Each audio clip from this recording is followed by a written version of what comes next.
تو ایک شخص نے حضور سے کہا کہ حضور مجھے کوئی وصیت کیجئے۔ حضور نے اسے ارشاد فرمایا کہ تو غصہ نہ کیا کر۔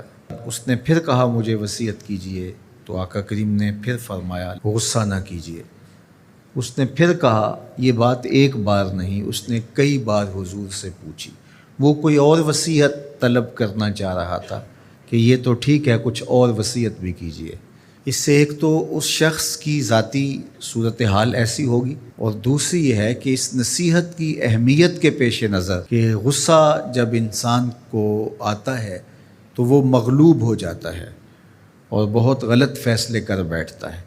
اس لیے بار بار ایک نصیحت پر تاکید کرنا اور اس کا تکرار کرنا اس امر کی طرف توجہ دلاتا ہے کہ ہمیں معاملات کے اندر بہت معتدل رہنے کی ضرورت ہوتی ہے۔ جو شخص غصے کو نافذ کرنے کی طاقت رکھتا ہے، ایک تو ہوتا ہے کہ بندہ غصے سے خود اپنے آپ کو بے چین کرے گا، لیکن اپنے غصے کو نافذ نہیں کر سکتا، غصہ نکال نہیں سکتا، خود پیچ و تاب کھائے گا۔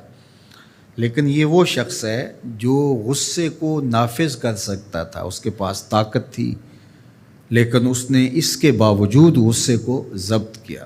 حضور علیہ السلام نے ارشاد فرمایا، قیامت کے دن اللہ تعالیٰ لوگوں کے سامنے اسے بلائے گا، تو اللہ تعالیٰ اسے اختیار دے گا کہ جنت کی حوروں میں سے جس کے ساتھ تم نکاح کرنا چاہتے ہو، جس کے ساتھ تم رہنا چاہتے ہو، تمہیں اس کا اختیار دیا گیا ہے، اس لیے کہ تم نے اپنے غصے کو ضبط کیا، اس کو نافذ کرنے کی طاقت کے باوجود۔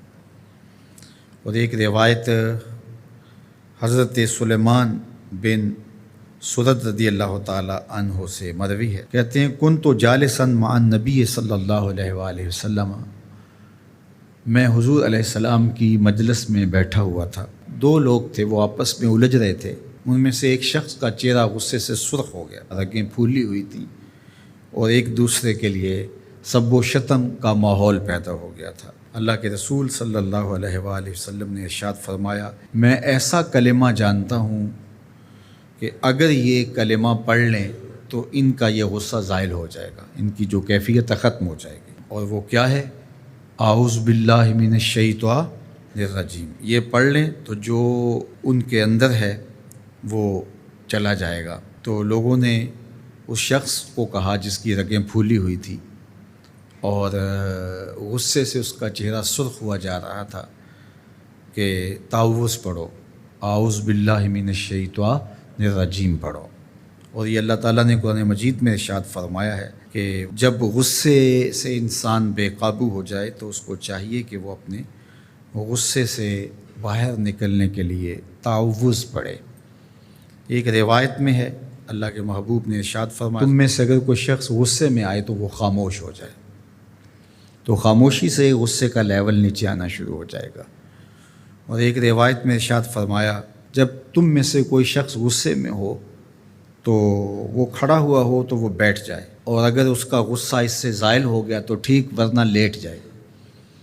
یعنی اگر وہ کھڑا ہو تو بیٹھ جائے، اور اگر بیٹھنے کے باوجود بھی غصہ ختم نہیں ہونے پا رہا تو لیٹ جائے، خاموش ہو جائے، تعوذ پڑھے اور بیٹھ جائے یا پھر لیٹ جائے۔ تو یہ چار صورتیں غصے کو کم کر دیتے ہیں۔